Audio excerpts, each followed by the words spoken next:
Greetings, class. It is easy for me to imagine that many of you are absolutely exhausted right now, and I'm pretty tired too. So we're going to keep this very short for two reasons. One is that we're all tired, and the other is that the reading that I assigned to you for this week was pretty short. So we are continuing with our exploration of contemporary North American war.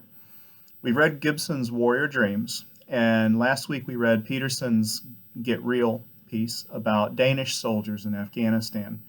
For both of these, we were looking at questions about the kinds of motivations that drive people who are fighting in wars. What are the things that drive them to war? That is what the concept of the warrior dream, asking what warrior dreams actually are fundamentally.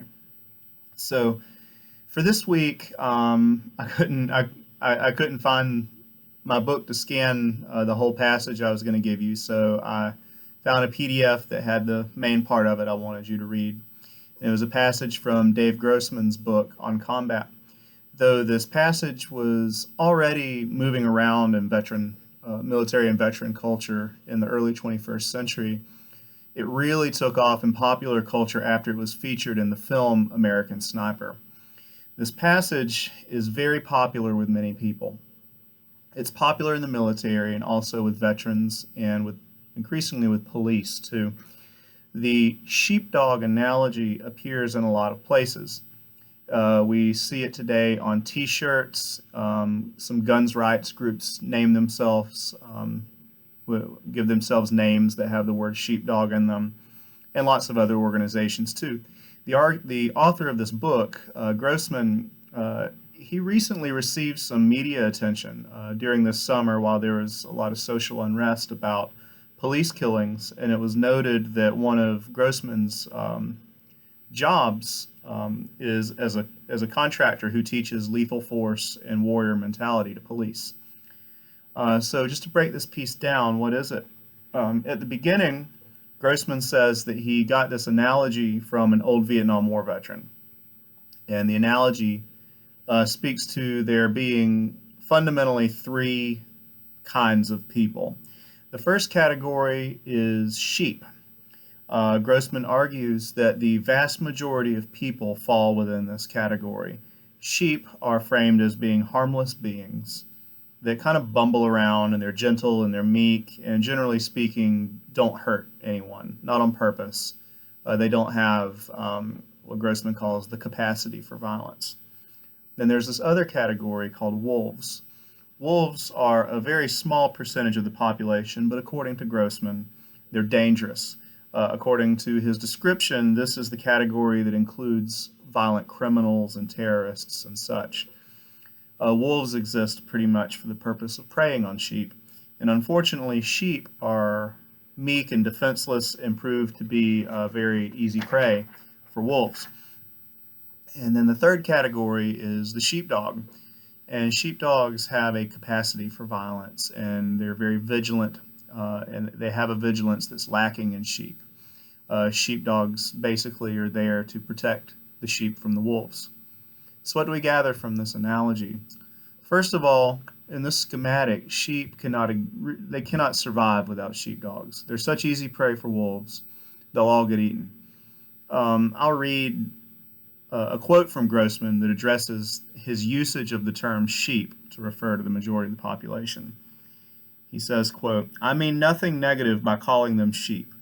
To me, it's like the pretty blue robin's egg.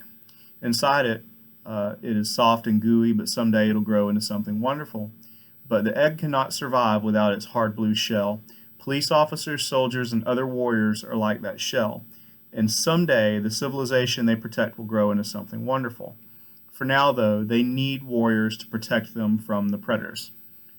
So Grossman pushes this analogy a little bit further when he speculates on how sheep regard sheepdogs. According to Grossman, sheep don't like sheepdogs very much. Sheepdogs are rough around the edges. They're kind of tough and they're kind of pushy, and they tell the sheep what to do, and the sheep don't like this.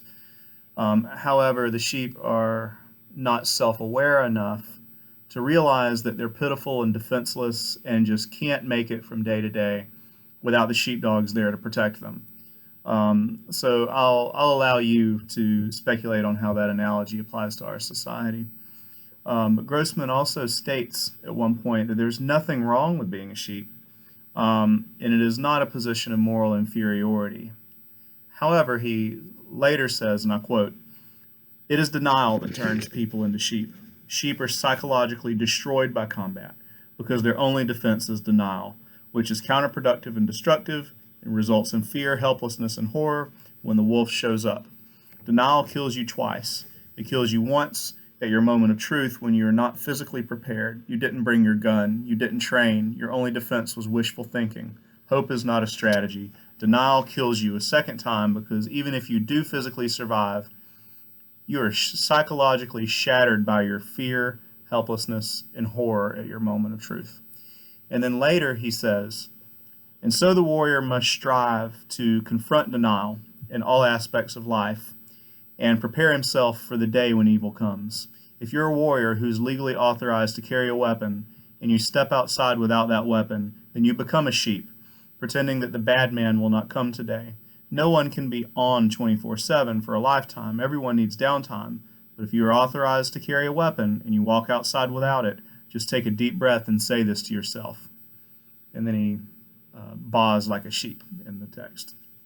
And I'll let you decide if you think that is or is not a derogatory framing of sheep.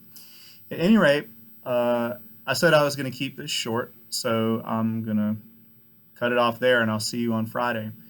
Please take care, and let's all try to get some rest if it's possible.